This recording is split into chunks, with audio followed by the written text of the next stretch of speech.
এখানে কি আছে? বড়ই দিয়ে ইফতার করেন না কেন? আঙ্গুর লাগবে কেন? আপেল লাগবে কেন? আর কিছু নাই আমাদের দেশে? পেয়ারা দেন না, সবকিছু দেন, প্লেটটা ওইভাবে সাজান।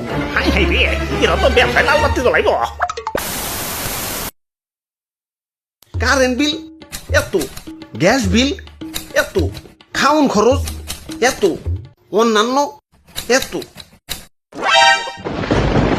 কাম সারছে সংসারে এত খরচ, আমদানিও তো কুলাইবার পারবো না। হালার যতই কই একটু হিসাব করে চলুম, খরচ আর কমে না। এই যে আবার রোজা হ্যাঁ পড়ছে, ভাবছিলাম সপ্তাহে রোজা থাকুক, খাওনের খরচটা তো একটু কমবো। ওমা, আগেও যেমন 3 বেলা খাইতাম, এখন এই 3 বেলাই খাই, ইফতার, ডিনার, সেহরি। এই ইফতার আর সেহরিতে তো ডাবল খরচ। না, একটু হিসাব করে চলতে হইব। যাই বাজার থেকে ইফতারি কিনে নিয়ে আহি। ইদানিং খুব হিসাব করে চলবার লাগছি, তাই বাজেটের মধ্যে ইফতারি কিনবার আইছি। পেঁয়াজের দাম বেশি, তাই ভাবছি পেঁয়াজ কিনে নিজের হাতে পেঁয়াজ বানাম। ভাই পেঁয়াজের দাম কিন্তু বাইরে গেছে। কি দাম বেড়ে গেছে মানে? আরে আগের দাম বিবেচনায় বাজেট বানাইছি, এখন যদি দাম বেড়ে যায় হিসাবে তো গুলমাল লেগে যাবো। কি করি এখন? কি করি? পেঁয়াজ ছাড়াও কিন্তু রান্না হয়।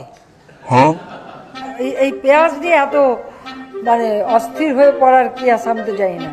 আমরা কিন্তু পেঁয়াজ ছাড়াও রান্না করি, অনেক তরকারি আছে যা পেঁয়াজ ছাড়াই করা যায়। না, পেঁয়াজ ছাড়া রান্না হইব ঠিক আছে, মাগার পেঁয়াজু ওইটা বানাম কেমতে? কেন আলু দিবেন?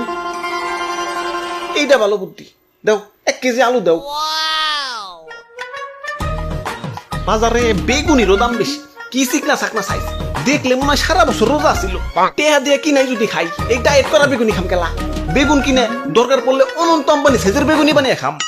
দেও 1 কেজি বেগুন দেও। ভাই বেগুনের অনেক চাপ, সারা মার্কেট ঘুরে কোথাও বেগুন পাইবেন না। কও কি? আবার অত টেনশনে ফেলে দিলে। তো বেগুন দিয়ে বেগুনি না খেয়ে আরও যে সবজি সহজলভ্য আছে সেটা দিয়ে খেলেই হয়, আমরা তাই খাই।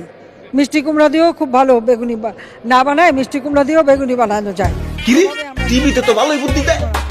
ভাই এর লেগে তো টিভি ছেড়ে বই থাকি। দেখি একটু বিটিভিতে দাওছে।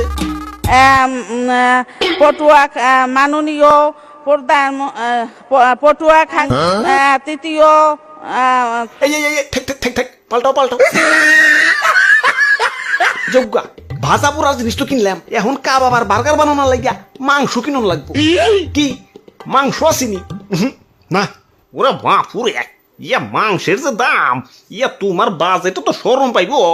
তার চেয়ে বলো তুমি এইটা দেখো। মাংসের পরিবর্তে এখন কাঁঠাল, এবং এই কাঁচা কাঁঠাল, এই কাঁঠালের